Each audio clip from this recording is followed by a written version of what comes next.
Hello, you guys. Welcome to lesson one of the marriage quest. So I have to fly solo for this today because Victor and I recorded the whole thing together and it didn't upload, it didn't save. And he is off on a spiritual retreat this weekend. So I really need to get this posted and I have to just do it on my own. And that's just how things go sometimes. I also wanted to talk about that, right before I went to record this by myself, somebody texted me something not that very nice about, oh, like that I shouldn't give marriage advice because I know the truth about your marriage. And I want to preemptively say, like, I am not pretending to have the perfect marriage at all. What I'm doing is coming here from the perspective of that marriage is hard. We are still working at it. It's a constant evolution. And but we're still fully committed. It's like there's this black and white, and we're not looking at this gray area of, man, I don't want to leave you. I love you. I care about you, but I want more out of life. And so I'm really hoping that that's you. If you're here, you're like, I love my spouse. We love each other. It just seems like things aren't making sense anymore. And so that's why I wanted to start with this quote that marriage is not just about finding the right person, it's about becoming the right person together. Over the years, you don't just grow older, you grow together, learning to adapt, to forgive, to fall in love over and over again with the person your partner is becoming. And this idea that we are supposed to change for our partner or try to change our partner is really the wrong way to look at it. What it is more about, like, who do we want to become? We individuals ourselves have to look at our own self growth journey and say, who do I want to become? I apologize, there's trains in the background, but they pass soon, hopefully. Um, there's this there's this thought that we meet each other and we fall in love and it's just going to be like that the whole time. And that's not realistic, right? As I'm going to show you in these slides, it's not the truth. We evolve, we have growth, and we all grow at different rates at different times. But the big thing is our ability to come together and say, hey, I know you used to know me like this. I know you liked when I was like this, but hey, I'm growing, I'm evolving, I'm changing. And I want to invite you to change with me, but you don't have to change exactly like me. We need to be able to communicate and find a balance between what I want, what I need, what you want, what you need, what our kids want and need. It's complicated. And so I really do believe I have a lot of insight, even though the person's right. I don't have the perfect marriage. It's hard. That's why my husband's on a spiritual journey this weekend, because as I'm going to explain too, I had a totally different background than he did. So we approach this in much different ways. So let's get into it. Okay. So Victor, if he was here, can't move my screen anywhere. Let's try right there. If he was here, would tell you that I think he would tell you that he skipped a page. There we go. That we skipped a page. That he would say, "I thought I made it. This is the good life." And so he was talking about this picture. It's like him and I at the beach in Hawaii. We'd always go to Hawaii before we got married and when we had kids. And we were both fit. We bought this big 3,000 square foot home. It was probably, though, our third house that we bought. Right away, we had bought a condo and then a smaller home. Then we bought this bigger home when we only had two kids, put in a pool. We thought, this is it. We made it. We had three kids in this picture. Now we have five, but it was like, okay, our kids are in soccer. It's the keeping up with the Joneses. It's like, this is what life is supposed to be about, right?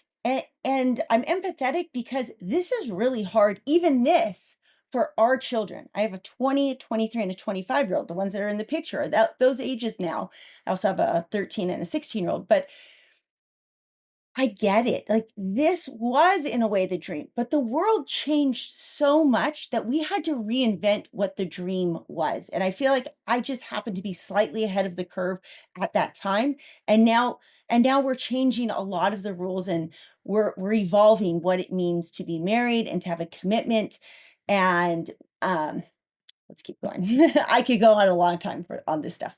Okay, so Victor talks about he just didn't see the stress or the expectations. He kind of had fallen asleep to our life. Like he was busy. I get it. We had newborns. He was running Island Tumble. That was our gymnastics facility for 17 years. He was running it solo by himself, actually 19 years. Yeah. And our kids were in competitive sports. That's Gabby in second place there. It was so busy. And everybody is this busy. So you don't know. You don't think any differently. You don't see the stress building. We talk in a totally different in the health quest about how his adrenal fatigue played out about this time and how hard it was. Okay. Around after he went through his adrenal fatigue in about from 2010 to 2012, I completely changed. I really just, my whole paradigm on life changed. And all of a sudden, I was like, I want an exciting and adventurous life. I used to be the mom who wanted safety, security, a clean house, Pottery Barn pillows that are all matching. Everything had to be perfect. I was controlling. I was wearing myself thin, and I felt like I could handle it all until eventually I gave myself permission to pick up a surfboard. We started camping. I was like, you know what? This is happiness for me. This is what I want more of. I don't really care about the house anymore. All I do is clean it. It just didn't feel right anymore. And so ideally, we should have sat down and been able to talk about it and have a more in-depth conversation back in 2015 and say, hey, I feel like this lifestyle we've built isn't really making me thrive, and I want to step into the unknown. And he should have, instead of saying, yes, dear, or sure, said, well, let's sit down with pen and paper and look about our finances and let's talk about what that really means. And we didn't do that. We kind of just took one step and then another baby step and another. And I can save that for others because I want to focus on you today, not necessarily our story, but the end result, because we didn't communicate well in 2015. I have these pictures of Victor that just kind of embodied his anger. He was so mad all the time when we travel. Not every single day, but a lot of the times he'd just be sitting in this campground. This was a picture on the left in the gray shirt of a day after rock climbing. And it was just rock climbing just did not vibe for him. It put him outside his comfort zone. It triggered all of his trauma responses. And it wasn't at the time, I wasn't saying, hey, you have to do this with me, but he was very much wrapped up in his identity in whatever the family was doing. So it was really hard because he's like, well, what else am I going to do? I'm just sitting here in a campground. And there was this level of resentment, but there was also the inability to take responsibility and say, hey, let's find a compromise. This is what I want. And we're going to kind of go into a little bit of that because it's going to help you understand where you're at. At one point, he had to take a job when we were traveling at Lowe's in the lumber department. And it was awful, so soul crushing for him. And that was just a picture of him remembering the moment because he's like, I am never doing this again. Okay, so let me move my little slides here for a second. Okay, so it's true. I've probably asked him to leave 50 times. That might be a little of an exaggeration, but we went with a big number for shock value because it was a lot. It's been a lot. And that's why probably the person who texted me knows that, like, hey, I've been like, I'm out. I feel like if we can't evolve, I'm done. But it's not like I'm done because you don't like adventure. It's that I'm done at times because I felt like we needed a compromise. We needed two sides of a party coming together saying, hey, a good life to me is this, and this is what I want. And for the other side to go, hey, this is what a good life is to me. This is what I want. And to be able to feel like you're fulfilling both sides' needs and wants, like we talked about. This is really important. This is important if you're raising kids too. You need to feel seen and heard. Well, as I'm going to explain with programming today, it didn't happen like that because it was very simple. I wanted more. I'm very goal driven. I like, as soon as I accomplish one thing, I like to push to the next thing. It doesn't mean I'm not grateful. I'm always grateful, but I like to wake up and think, what can I challenge myself with the next? What can I work towards? Victor really just wanted more of a Groundhog Day. He just really, but it was more of a byproduct of he wanted to be enough. Life has always been a struggle for him. And he felt like, Robin, you should just appreciate that I persist. I'm here, ain't I? That was the saying a lot of times. I'm here, ain't I? And to me, it was like that I was he expected, I expected her, I may really mistype that part. I expected her to stay stuck in my belief that life should just be a struggle. And if you guys know anything about me, my motto is like, you should create a life that you're excited to wake up to. Really should. I know it's not easy, and it doesn't mean like every single day for me is zippity doo dah, but most of it is. And if if the thought process is, I am going to self-sacrifice and show up for the things you want in life, and you should just appreciate me for that, then we're not taking into account the energy or the emotions with which the person is showing up. So if Victor is here, he'd say, it would be like, hey, I thought I should just show up and rock climb. I'm allowed to be grumpy. It's my prerogative if I'm grumpy, and you should just appreciate that I'm here. And I was saying on the other side, like, I'm not asking you to necessarily be here, but if this is about finances, we should address the finances and you should go be happy. And in another lesson, I'll try to talk about how hard it was for me to be alone. I'm going to do a lesson called Leave Them Behind and explain in more detail like how hard it was for me to face the fear of aloneness, but how transformative it was for me. Let's go to the next slide for a second. Okay, so how did we get like this? We ask ourselves often, we're looking at each other like, why are we so angry? And like, is it ever going to be passionate again? And we've gone through cycles. I'll say there are times when it's super passionate, but there are also times where we have to up level and it's hard. So when it's that hard, it is definitely, you have to be a passionate person yourself to have a passionate relationship. There's a saying that we can only give the amount of love that we love ourselves. So let's just for fun say, I love myself 7. Well, I can only give a level 7 of love to my kids, to my family. You might think that you are giving more, but it is not. It doesn't work like that. You actually can only give to the extent that you give love to yourself. And this is really important because otherwise we're looking for somebody else to fill a void for us. So we're giving from the wrong space. And I really hope I can help you understand more in depth what I mean by that, because there might trigger a roadblock that says, no, that's wrong, Robin. I can love myself at 2 and I can love my husband at 7 or my wife at 7 or my kids at 7. And I'm like, you can't, not in a healthy way. Okay. So your brain's ego defense is really strong. It's kept you alive, but it keeps you in this thought emotion loop, right? If you're doing the daily activities, you see this. There's this loop of thought that just keeps repeat. Okay. And to break out of that circle means you have to create new thoughts and new feelings. It can be passionate again, but it has to be from new thoughts and new emotions. If you're trying to reignite the passion based on old passion, it's not going to work because you have too many other old thoughts. You have to visualize the new passion and the new thoughts and emotions that you want to create and build from there. Okay, so your path to passion and understanding is 3 things. These are the first 3 weeks that we're going to work on. Number 1, which is what we're doing today, we need to become aware that you have a wound or a trauma. Like we all have some form of mother-father wound, some big trauma or little t, or some past experience that is keeping us immature.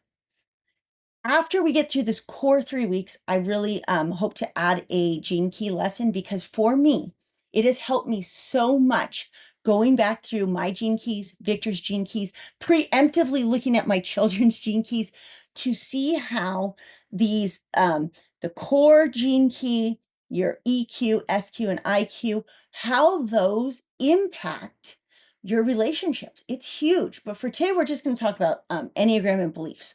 Next week, I'm going to teach you how to communicate. The secret is in knowing how to deliver your expectations through requests in the right tone. Instead of like, you always go rock climbing and are grumpy. like, hey, it really means a lot to me if you choose to go rock climbing that you do so with a good attitude.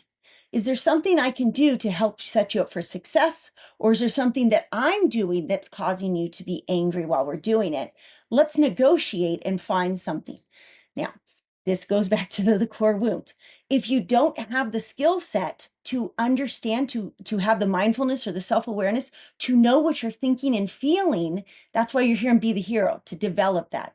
That is really the root of that's the biggest reason Victor and I may not be on the same level or spot in our relationship, or in our self-growth journey, I should say, is because I've just spent at least an extra decade sitting in quiet self-reflection, listening to my thoughts and my emotions, processing them, digesting them, turning them into goals, dreams, and aspirations.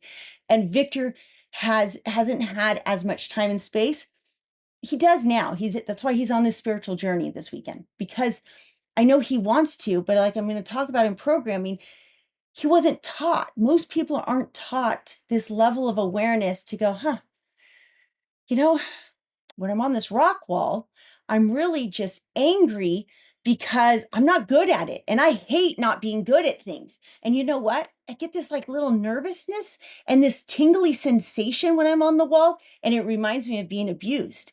And I don't like that. And so it scares me. And nobody's nurtured me through things. So when I feel uncomfortable, I just want to quit and run and get angry. It's the only coping mechanism I've learned.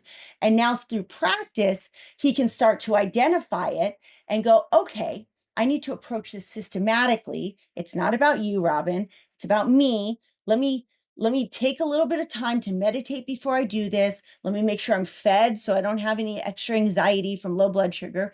And now he can go climb. I hope to tell you by the end of this 12 weeks course that maybe he's even like loving it, because I tell him, hey, you could easily be leading 5-10. And for him to, one, just enjoy climbing, then two, to lead climb, and then to lead climb at 5-10 would be a really realistic but challenging goal. And then the third is that we're going to talk about this one too. Super important, renegotiate your contract. Okay. So really figuring out what that good life is based on your values, your and your joint values, is we're going to get to that in week 3. Okay, so we're going to talk today about just core wounds. We're going to try to work on just seeing if you can identify the core wounds that are playing out in your relationship. So for Victor growing up, he was always told, Mijo, we only have 4 quarters. There isn't enough money for the things that you want.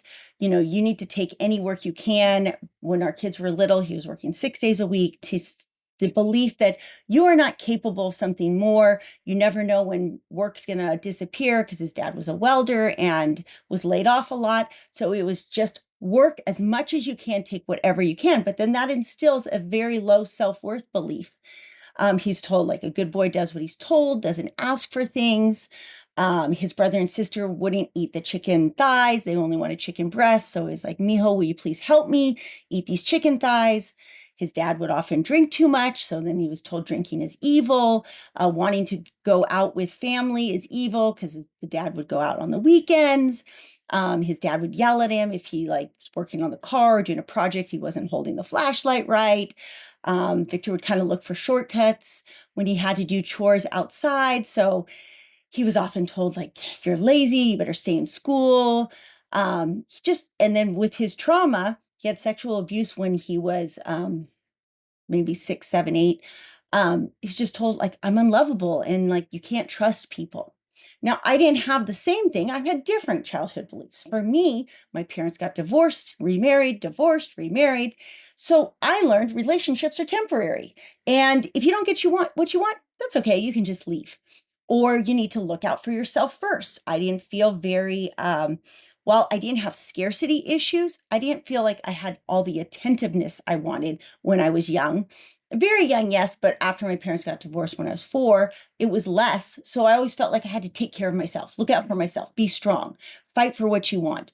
My dad used to be really proud of me if I do my math in my head and I didn't use my fingers. So he said, don't use your fingers for math. Or if you want to ride your quad, you better be able to start it yourself. So this idea of like, you need to be capable.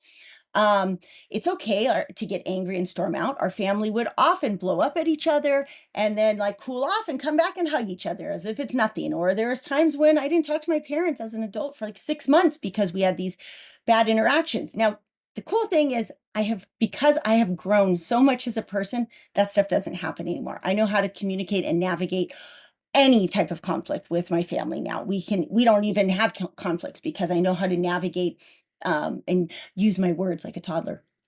I used to remember thinking like people don't like me. Maybe it's my moon in Scorpio. I was always suspicious, but I'm like, I didn't fit in that much. So I felt like people just don't like me. Everyone's against me.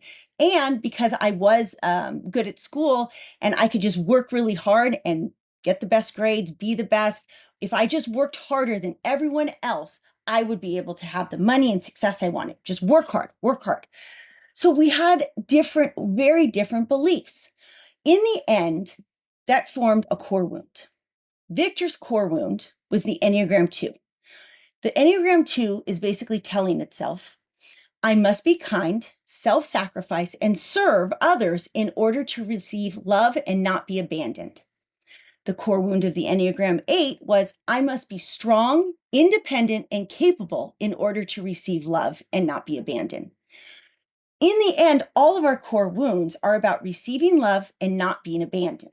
Okay, so this is where marriage can be kind of tricky because we want to not be alone. We're scared. We're kind of scared. We end up trauma bonding in a way to fill this core wound when in the end, it's not the goal isn't to be alone, but the goal is to fulfill your own, to fix that core wound or heal that core wound, be observant at least of that core wound so that you can meet each other in a healthy space.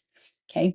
If I am always pushing Victor away and saying, I'm strong, I'm independent, I don't need your help, then that's going to cause a lot of conflict. If he's always trying to just serve me and here, let me get you that, let me get you this, that it's great on when we're first dating, right? At first it's like, wow, this is so nice. I don't have to be strong. You're going to help me. And he's like, wow, I can just be kind and you're going to be strong for me. But in the end, we need to evolve beyond that. It's okay that that might have been our first starting point, but we have to get to the point where we're actually as independent, self-responsible human beings working more as a team. So we have 4 things you're going to focus on for this first week. You're going to talk, you have a journal prompt about this, but basically, I want you to think about what was the relationship with your mom or dad like? Were there things that they told you that could be playing out, like the examples of Victor and I? Were there any issues or hurts that you felt back then, maybe you still feel, or that you haven't addressed that could present themselves later? Okay, really think about that mother-father relationship and how it could be playing. 2 is like, what belief systems do you have around money, safety, security, adventure, fun, child rearing, vacation time? We're going to readdress these beliefs later, but think about them right now. I know for Victor and I, because we didn't really spend time early on thinking about what our values were, our beliefs were around just something simple like money, how we want to make money, how much we want to make, how we want to spend it, I wasn't thinking anything about safety and security because I had grown up always in a safe environment. He was thinking like, hey, as long as I protect you guys and no one comes in the house with a knife, like we're good. And the thought of adventure was obviously something I really wanted, but I didn't want it until I was done with my 5th child, with my 5th pregnancy. Like having different beliefs around child rearing. These little things could be the root of what the superficial fight is that you might be experiencing or the lack of attraction. Third, what traumatic things could impact how you are coming into this relationship or could affect how you are wired? There's a term we talk a lot about, the amygdala hijack, that primal part of your brain that keeps you in fight or flight. If you end up if you have trauma, or even if you're in a high stress job now, you could have an amygdala hijack and you're not even really aware of it until you have a chance to step out of that trauma response. And last, what are things you feel lack in or lack of in yourself that you could be asking the other person to fulfill for you? Okay.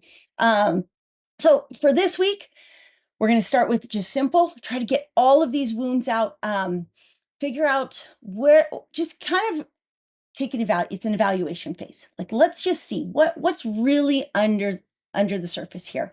What is what are we really fighting about is kind of what we're going to get to. But also looking at those Enneagram cheat sheets and see if you can tell. You might mistype first for right now, and that's okay. But look at those and think, is it possible that you're telling yourself, I must be capable and resourceful in order to get my needs met and feel love and not feel fear abandonment. So then maybe you're a 5, or I must be perfect. I must be right. And maybe you're an Enneagram 1, or I must be loyal. Whatever it is, I must create harmony. Figure that out. And then next week, we will dive into communications. Namaste.